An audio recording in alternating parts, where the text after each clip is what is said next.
Assalamualaikum warahmatullahi wabarakatuh. Alhamdulillah, salatu wassalamu ala rasulillah, amma ba'd. Kaum muslimin yang dirahmati oleh Allah subhanahu wa ta'ala, menyikapi kejadian bom bunuh diri yang terjadi di Astana Anyar, Bandung beberapa hari yang lalu. Tentu kita sebagai kaum muslimin merasa sedih dengan terjadinya hal-hal yang semacam ini. Dari sisi kemanusiaan kita merasa kasihan terhadap pelaku yang rela bunuh diri dengan dasar kesesatan di dalam apa yang dia fahami. Dan yang pasti itu terjadi karena kejahilan mereka. Tapi ada satu hal yang menarik untuk kita bahas kali ini terkait masalah bom bunuh diri yang terjadi di Astana Anyar, Bandung. Kita simak dulu videonya. Assalamualaikum warahmatullahi ta'ala wabarakatuh. Menyikapi bom bunuh diri yang terjadi di Polsek Astana Anyar di Bandung, saya minta kepada ustadz-ustadz seperti Abdul Somad, tolong hentikan membuat fatwa-fatwa yang justru memancing orang untuk ingin membinasakan orang lain. Seperti fatwa dia tentang jihad istishhadiyah. Jangan katakan bom bunuh diri. Ini dikritik ulama Mesir. Jangan katakan harakah intihariyah, tapi katakan harakah istishhadiyah. Harakah intihariyah, gerakan bunuh diri. Itu pers barat yang mengatakan. Yang betul adalah harakah istishhadiyah, gerakan mati syahid. Mohon hentikan ini karena Islam tidak mengajarkan seperti itu. Anda kalau memang betul-betul menjadi ustadz, ajarkan kesejukan kepada umat. Jangan giring umat kepada aksi-aksi untuk melakukan kekerasan atas nama agama. Fatwa-fatwa yang Anda sampaikan itu justru membuat Islam ini semakin berkesan identik dengan aksi terorisme. Apapun ajaran Anda, apapun tafsir yang Anda pegang, tolong jangan giring kami kepada arah kebencian, caci maki, kekerasan yang justru ingin memberikan kebinasaan-kebinasaan kepada orang lain, termasuk menghalalkan darah orang lain atas nama agama. Saya minta hentikan semua ini sebelum Anda sendiri kemudian menyesal karena Islam ini akan terpuruk karena fatwa-fatwa yang Anda keluarkan itu. Betul-betul ini akan menggiring umat kepada arah perpecahan dan pertikaian. Jangan kemudian atas nama tafsir-tafsir Anda sendiri, kemudian Anda memberikan anjuran-anjuran dan memberi penegas, legalisir terhadap umat untuk melakukan aksi-aksi bom bunuh diri seperti yang terjadi di Bandung hari ini. Mohon hentikan itu kalau Anda memang mengaku sebagai seorang pendakwah Islam. Terima kasih. Assalamualaikum warahmatullahi wabarakatuh. Ya, Islah Bahrawi yang selama ini hampir selalu menuduh dan mengaitkan segala tindakan terorisme kepada Salafi Wahabi, kali ini ada yang berbeda. Kali ini Ustadz Abdul Somad yang menjadi sasaran pembahasan Islah Bahrawi tentang kasus terorisme, kasus peledakan bom yang terjadi di Bandung. Di mana Islah Bahrawi membahas fatwa yang pernah disampaikan oleh Ustadz Abdul Somad tentang bom bunuh diri. Meskipun fatwa tersebut sudah diklarifikasi oleh Ustadz Abdul Somad. Dan meskipun sudah diklarifikasi, di dalam klarifikasi Ustadz Abdul Somad itu terdapat kejanggalan. Di mana Ustadz Abdul Somad itu tetap membolehkan tindakan seperti itu asal dilakukan di Palestina, tidak berlaku di tempat lain. Dengan dalil kisah seorang sahabat yang masuk ke dalam kepungan musuh, kemudian mati dalam keadaan syahid. Dan ini tentu sangat jauh berbeda apabila dibandingkan dengan kisah sahabat. Sahabat jelas-jelas kondisinya perang. Dia melihat siapa yang menjadi musuh di depan mata dan bisa memilih siapa yang memang harus dibunuh dan tidak boleh dibunuh. Karena di dalam Islam peperangan ada aturan. Tidak seperti bom bunuh diri. Di dalam Islam ketika terjadi peperangan tidak boleh membunuh orang tua, tidak boleh membunuh wanita, anak-anak, binatang ternak, tidak boleh merusak lingkungan, merusak pohon, bangunan, dan lain sebagainya. Akan tetapi kalau bom bunuh diri, ini massal, semuanya kena. Binatang, tumbuhan, manusia tidak bisa memilih apakah itu anak-anak, kemudian wanita, orang tua, dan lain sebagainya. Makanya kalau bom bunuh diri, ini kerusakan yang terjadi luar biasa. Ini sangat tidak dibenarkan. Dan kemudian yang menarik dari apa yang disampaikan oleh Islah Bahrawi pada videonya kali ini, Islah Bahrawi tidak menyebut Salafi Wahabi ataupun nama seseorang yang dikatakan sebagai Salafi Wahabi. Di mana selama ini yang disampaikan oleh Islah Bahrawi bahwasanya Salafi Wahabi itu adalah bibit-bibit teroris, pintu masuk terorisme. Tapi kali ini Islah Bahrawi sama sekali tidak menyinggung yang namanya pemahaman Salafi Wahabi. Karena memang isu yang dikembangkan selama ini bahwa teroris itu erat kaitannya dengan Salafi Wahabi itu hanya tuduhan semata, tuduhan kosong yang tidak pernah bisa dibuktikan. Hanya tuduhan, hanya kesimpulan yang tidak ilmiah. Semisal dikatakan bahwasanya para narapidana terorisme itu secara usul fikih sama dengan Salafi Wahabi. Mengharamkan musik, mengharamkan perbankan, melarang maulid, melarang tahlilan, melarang apa lagi? Amalan-amalan bid'ah. Yang seperti itu hanya asumsi, hanya pendapat yang tidak ilmiah sama sekali, kesimpulan yang tidak ilmiah. Dan tuduhan-tuduhan seperti itu sangat mudah dibantah. Seandainya kita balikkan tuduhan tersebut, bahwasanya terpidana kasus korupsi, pembunuhan, penipuan, pemerkosaan, dan lain sebagainya, secara usul fikih, mereka sama, membolehkan musik, membolehkan perbankan, membolehkan tahlilan, membolehkan maulid, dan sebagainya.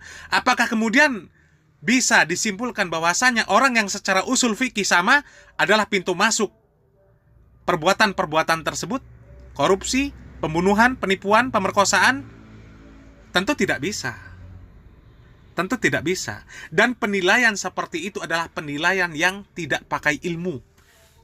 Itu penilaian yang serampangan. Kalau penilaian dengan memakai ilmu, dia akan ilmiah di dalam penjelasan. Selain masuk akal juga ilmiah. Bisa dibuktikan secara ilmiah. Sehingga tidak bisa dengan sedikit analisa kemudian membuat kesimpulan dengan mengeneralisir bahwa yang berpemahaman seperti itu adalah pintu masuk terorisme. Semisal dikatakan Islah Bahrawi mengharamkan musik, mengharamkan rokok, melarang tahlilan, maulidan, dan lain sebagainya. Jadi tidak bisa disimpulkan seperti itu. Harus melalui penelitian, harus melalui proses yang panjang. Tidak bisa dengan sedikit komunikasi kemudian menyimpulkan, membuat kesimpulan. Tidak bisa. Dan sampai saat ini tidak ada statement ustadz yang disebut sebagai Salafi Wahabi yang membenarkan tindakan terorisme. Tidak ada. Silakan buktikan. Yang ada justru mereka ini banyak video-video mereka yang membantah segala jenis tindakan terorisme. Banyak video-video mereka yang menjelaskan tentang bahayanya terorisme. Yang membuat Islah Bahrawi kali ini tidak bisa menyebut orang-orang yang dia tuduh sebagai Salafi Wahabi sebagai kelompok yang melegalkan tindakan terorisme. Tidak bisa. Islah Bahrawi pada kali ini tidak punya celah untuk menyudutkan dakwah yang dikatakan Salafi Wahabi. Tidak bisa. Karena apa? Salafi Wahabi di dalam menyikapi masalah terorisme itu sangat luar biasa penjelasannya. Ustadz Ali Musri Semjan Putra, kemudian Ustadz Syafiq Riza Basalamah, dan lain sebagainya, ketika membahas masalah terorisme, maka akar dari terorisme adalah pemahaman-pemahaman yang menyimpang. Pemahaman-pemahaman yang menyimpang. Kemudian tidak bisa bahwasanya dikatakan orang-orang yang mengharamkan musik, mengharamkan rokok, kemudian melarang maulid, tahlilan, dan lain sebagainya dikatakan sebagai pemahaman yang menyimpang. Tidak bisa. Tidak bisa. Dan itu adalah penjelasan yang ilmiah ketika menyampaikan bahwasanya hukum rokok, hukum musik, kemudian hukum tahlilan dan lain sebagainya secara ilmiah dijelaskan. Dan terbuka di dalam penjelasan tersebut, tidak ada yang ditutup-tutupi. Seandainya mau dibantah, itu sangat bisa, silahkan dibantah. Sangat terbuka. Akan tetapi bantahan tentu yang ilmiah. Yang ilmiah. Dan salah satu tanda bahwasanya pemahaman atau sebuah pemahaman itu menyimpang adalah ketika dia menyelenggarakan kegiatan itu secara eksklusif. Dia tertutup, tidak bebas untuk bisa diakses oleh siapapun. Akan tetapi setiap kajian, setiap majelis ta'lim, orang-orang yang disebut dengan Salafi Wahabi, mereka selalu terbuka. Mereka selalu terbuka. Terbuka di tempat umum, terbuka untuk umum, dan lain sebagainya. Sehingga mudah untuk diakses. Bahkan berbagai kajian yang menjelaskan tentang hukum-hukum di dalam agama Islam ini, semuanya terekspos. Semuanya terbuka. Semuanya bisa diakses oleh siapapun. Dan salah satu penjelasan bagaimana Salafi Wahabi menyikapi masalah terorisme dijelaskan oleh Ustadz Syafiq Riza Basalamah. Kita simak videonya, semoga bermanfaat. Barakallahu fikum. Wassalamualaikum warahmatullahi wabarakatuh. Assalamualaikum warahmatullahi wabarakatuh. Alhamdulillah alladzi hadana li hadza wa ma kunna linahtadiya laula an hadana Allah. Segala puji bagi Allah Jalla Jalaluhu yang telah memberikan hidayah kepada kita. Dengan hidayah yang indah ini, kita bisa mengetahui yang hak dan yang batil. Kalau bukan karena Allah, nggak mungkin kita merasakan hidayah ini. Allahumma salli wa sallim ala Sayyidina Muhammad. Amma ba'd. Jamaah rahimakallah, kita jadi prihatin dengan peristiwa pemboman yang terjadi di berbagai tempat. Apakah hal yang seperti itu masuk dalam agama Allah? Pelaku tatkala melakukan itu, melakukan bom bunuh diri, dia berpikir dia akan masuk surga, akan diampuni dosa-dosanya dengan awal tetesan darah. Tapi memang menghadapi orang yang memiliki pemikiran menyimpang itu berat. Dan tugas pemerintah berat sekali menghadapi kelompok-kelompok teroris seperti ini. Tahukah engkau siapa yang membunuh Ali bin Abi Thalib? Abdurrahman bin Muljim. Ketika dia membunuh Ali bin Abi Thalib radhiyallahu taala anhu, dia berharap masuk surga. Masalahnya pemikiran yang harus diluruskan. Maka kalau akhirnya ustadz yang menyampaikan tentang bagaimana Islam itu damai, meluruskan pemikiran-pemikiran menyimpang, akhirnya dicekal di sana, dicekal di sini. Kapan umat akan faham? Maka ketahuilah bahwa seorang muslim yang benar akidah dan keyakinannya akan jauh dari yang namanya tindakan-tindakan seperti bom sana, bom sini. Rasulullah Sallallahu Alaihi Wasallam, beliau mengecam pembunuhan wanita, anak-anak, pendeta ketika perang. Itu dalam Islam, perang yang dilakukan oleh umat Islam itu berperi kemanusiaan. Tidak seperti yang dilakukan orang-orang non-muslim.